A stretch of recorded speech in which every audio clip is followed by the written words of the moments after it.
Olha só, eu recebi esses dias na minha caixinha de perguntas uma pessoa, uma mulher, que ela se casou e no ato de casar ela já percebia uma série de más inclinações do marido, só que ela tinha a esperança de que ele poderia mudar.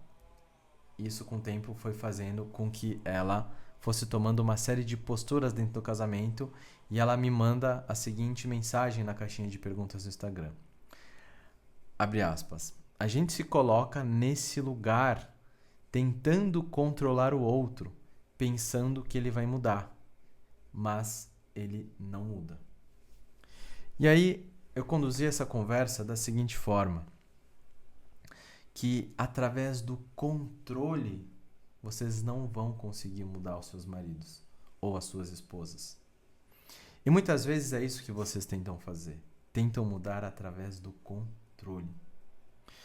Perceba que quando a gente muda através do controle, a gente tende a não enxergar o outro enquanto outro. A gente tende a enxergar o outro a partir de determinadas expectativas que a gente cria sobre ele. E há algo muito delicado e que impede todo o processo de mudança acontecer. É que este outro, ele não se sente visto enquanto ele mesmo. Ele se sente tendo que suprir uma série de exigências e uma série de expectativas que para ele não faz o mínimo sentido. E é evidentemente que este outro pode até mudar, mas no geral, duas coisas podem acontecer. Ou são mudanças que elas vão durar muito pouco e as coisas rapidamente vão voltar a ser como eram. Ou essa mudança ela pode até perdurar no tempo, mas isso vai ter um custo pessoal para essa pessoa. E com o tempo isso vai fazer com que ela sinta que essa relação não é dela. Em algum momento ela pode espanar, ela pode estourar, ou ela pode simplesmente sair fora dessa relação por se sentir sem espaço, por se sentir sufocado dentro da relação, por se sentir tendo que suprir sempre determinadas exigências e determinadas demandas. E isso não é bom para a relação. Quando uma pessoa muda através dessa tentativa de controle, a mudança ela parte de um lugar muito superficial dessa pessoa. Ela pode ter motivações como não querer te desagradar, ou como fazer com que ele tenha um pouco de paz dentro de casa, ou fazer com que aquela tensão naquele momento ela seja dissipada. Este se torna o motivador central, uma tentativa de apaziguar a situação. E veja bem, quando a situação é apaziguada, não há mais este fator motivador para a mudança. E é evidentemente que alguns comportamentos eles voltam a acontecer, porque o motivo que faz essa mudança acontecer não está mais presente, uma vez que, ao ter essa pequena mudança, realmente uma certa aparência de paz se estabelece. Você pode se acalmar de fato. Mas, a partir do momento que isso acontece, a tendência é que os comportamentos retomem. E com o tempo, isso pode gerar outras consequências, como, por exemplo, você ficar cada vez mais exigente, tentar cada vez controlar mais, e a outra pessoa ficar cada vez mais de saco cheio dessas tentativas de controle, dessas tentativas de exigência. E quando uma pessoa é tão diferente assim, quando uma série de comportamentos dela acaba te trazendo insegurança para você, como que a gente pode lidar sem assumir essa postura de controlar o outro? E aqui é o ponto central que eu quero trazer no vídeo de hoje. A gente não tem como mudar o outro. Primeiro de tudo, a gente não tem como mudar o outro. Isso é um fato, ok? Porque existe algo chamado liberdade humana. E eu posso oferecer todas as condições para que uma pessoa mude e ela decidir não mudar. Simples assim, ok? Isso vale para a forma como a gente se relaciona, isso vale para a forma como a gente cria os nossos filhos também. Nós oferecemos o melhor que nós podemos, sabendo que no limite a pessoa pode simplesmente tomar uma decisão e não dar a mínima para aquilo que a gente oferece. Pode acontecer, ok? Mas, na minha experiência, e observando a vida, quando nós oferecemos um ambiente propício para que certas mudanças ocorram, a tendência é que a pessoa melhore. E é esse o ponto aqui que eu gostaria de trazer aqui para a gente poder discutir. Vamos lá. Para a gente poder mudar uma pessoa ou provocá-la a certas mudanças, a gente precisa entender que essa mudança ela não virá de uma exigência de fora para dentro, ok? Ela pode até acontecer, mas isso vai ter um custo, como eu falei. O ideal é que essa mudança seja de dentro para fora. E eu sei que muitos de vocês e muitas de vocês trazem essa queixa. Se a mudança é de fora para dentro, então não vale. Eu quero que essa pessoa melhore por ela mesma e não por mim. E aí já tem um pequeno parênteses que eu vou abrir aqui. Qual é o problema da pessoa mudar por você? Mesmo assim, qual que é o problema? Não há problema nisso.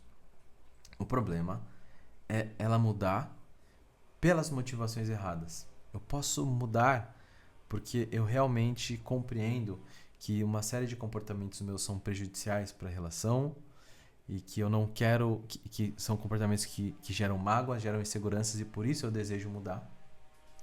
Ou eu posso mudar só para que a pessoa pare de encher o meu saco. Olha, é a mesma mudança, aparentemente é a mesma mudança, mas com motivações interiores muito diferentes. E esse primeiro exemplo que eu dei, que é essa mudança que parte do entendimento e não da pressão externa, é o grande desafio aqui. E esse é o ponto central. Como eu posso tocar nas motivações dessa pessoa para que ela possa mudar, que ela queira mudar e que ela entenda que essa mudança é boa.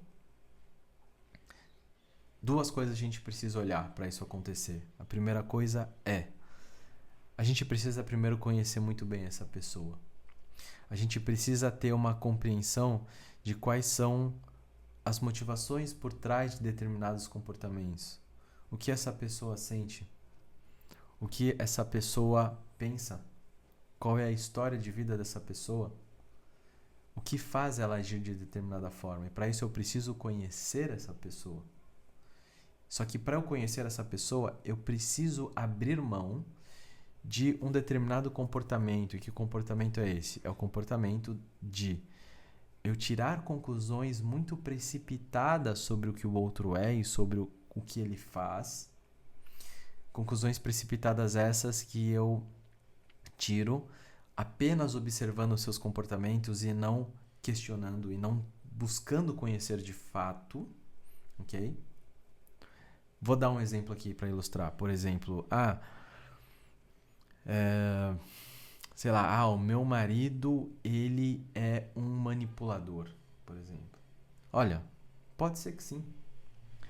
Mas pode ser que o seu marido, ele seja um cara super inseguro, que ele, a qualquer sinal de que ele está errado, de que ele vai ceder a uma vontade da esposa, ele pode se sentir super castrado e que sua masculinidade está em jogo e por isso ele não pode assumir um lugar de estar errado, e para não assumir que está errado ele acaba sempre virando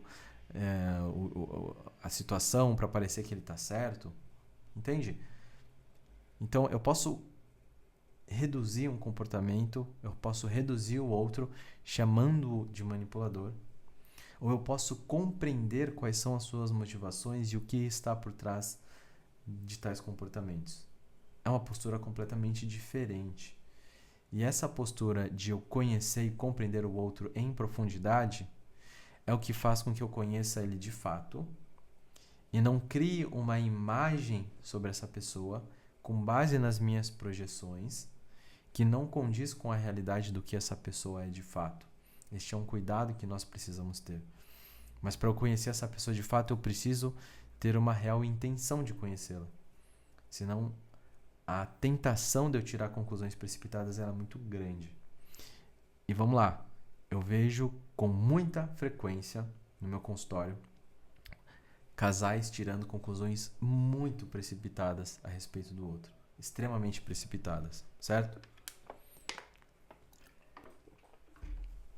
Então esse é um ponto que eu gostaria de trazer aqui. E vamos lá. Preciso conhecer o outro.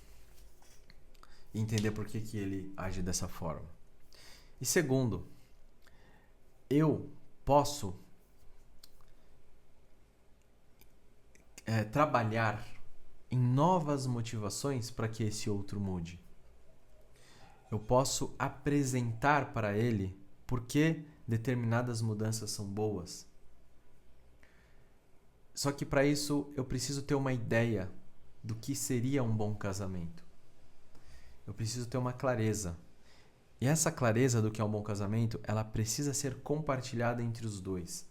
Se só eu concebo uma ideia do que é um bom casamento e o meu cônjuge não, eu corro o risco de tentar forçar uma mudança de acordo com uma ideia de casamento que eu tenho que não faça sentido para essa outra pessoa. E essa mudança que parte de dentro, ela parte de dois lugares. Primeiro, do nosso entendimento. Eu preciso entender por que certas mudanças são boas. E segundo, a partir da afetividade. Eu preciso me sentir bem fazendo determinadas mudanças. As duas coisas precisam andar juntas. Se eu não tenho o entendimento do porquê uma mudança deve ser feita, eu vou mudar por essa pressão externa. Eu vou mudar porque a minha esposa está enchendo o saco e eu só quero ter paz. Agora, se eu tenho um entendimento, o processo de mudança, a motivação interior é completamente diferente. Ok? Só que para eu entender algo, eu preciso conhecer esse algo primeiro. Então, para eu entender por que eu devo mudar em prol do meu casamento, eu preciso entender como isso prejudica o meu casamento e quais são os resultados que eu vou ter se eu mudar. Resultados positivos.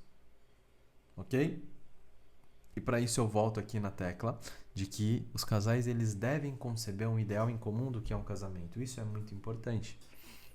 Senão, sem esse ideal em comum, o parâmetro para as tomadas de decisões e para as mudanças e para os comportamentos acaba sendo um parâmetro muito individual, muito subjetivo, quando na verdade o casal precisa ter um parâmetro em comum para tomar as decisões e para determinar certos comportamentos. Sem isso, cada um vai ter um parâmetro, uma régua, e as situações vão ser vistas de modo muito distintos. Um vai enxergar A, o outro vai enxergar B, e A com B não vão casar, ok? Então, retomando, olha só. Para eu mudar alguém, lembrando que eu não consigo mudar alguém, eu preciso entender quais são as motivações interiores dessa pessoa. E não só entender as motivações interiores, eu posso apresentar para ela, através do discernimento, através da afetividade, novas possibilidades e quais seriam as consequências positivas dessa mudança.